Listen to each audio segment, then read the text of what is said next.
Bismillahirrahmanirrahim. Rasulullah sallallahu alaihi wasallam bersabda, "Ad-dinu nasiha." Liman ya Rasulullah? Lillahi wali rasulihi wali kutubihi wali ammatil muslimi wali a'immatil muslim wa amatihim. Rasulullah bersabda, sesungguhnya din itu nasihat.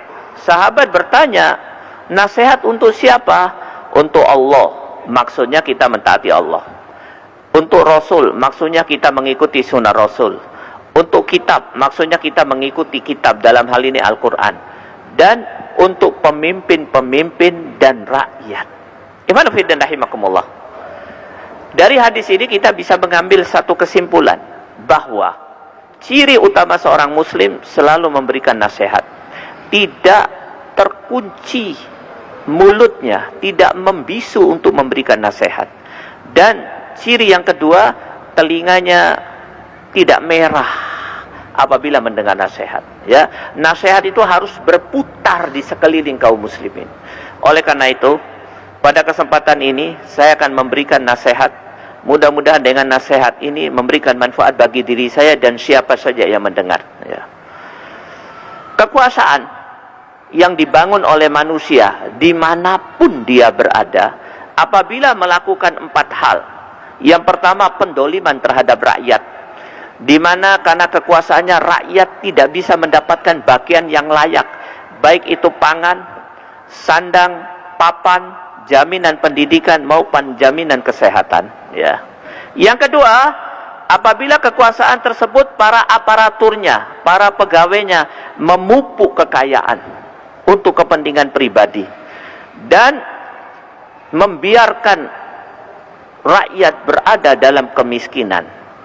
Dan yang ketiga, apabila program dan kebijakannya menghasilkan fitnah, yang dimaksud fitnah menurut ulama adalah kesirikan di mana-mana, kekafiran di mana-mana, kemaksiatan di mana-mana, kemunafikan ada di mana-mana, dan bid'ah tersebar di mana-mana. Dan yang keempat, apabila kekuasaan yang dibangun menjauhkan kekuasaan tersebut dan rakyatnya dari Allah, dari Rasul, maupun dari Al-Quran serta hukum Allah subhanahu wa ta'ala, maka para ulama sepakat bahwa kekuasaan tersebut namanya adalah ahlul batil, kebatilan. Diddul muslim, diddul Islam wal muslimin, bermusuhan dengan Islam dan kaum muslimin, dan melawan Allah dan Rasulnya. Maka apabila kekuasaan sudah seperti itu, menjadi ahlul batil, maka saya nasihatkan kepada kekuasaan tersebut, dan siapapun yang membangunnya, tinggalkan pekerjaan tersebut. Ingat, kalian sedang berhadapan dengan Allah subhanahu wa ta'ala, penguasa alam semesta, pencipta kalian, yang memegang hati dan nyawa kalian. Yang kedua, tinggalkan kekuasaan tersebut, karena Anda akan berhadapan dengan pengadilan Allah subhanahu wa ta'ala. Semua yang dilakukan akan memberikan dampak negatif di hadapan pengadilan Allah.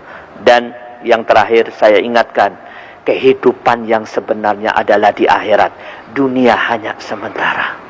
Kemudian saya nasihatkan kepada kaum muslimin, siapapun dia, jangan mendukung kekuasaan tersebut, jangan berada di belakangnya, dan jangan taat.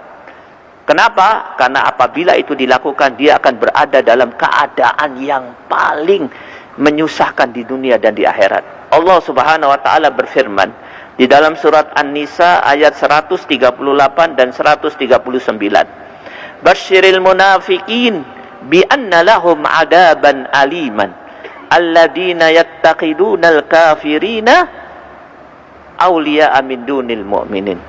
Al-ayah.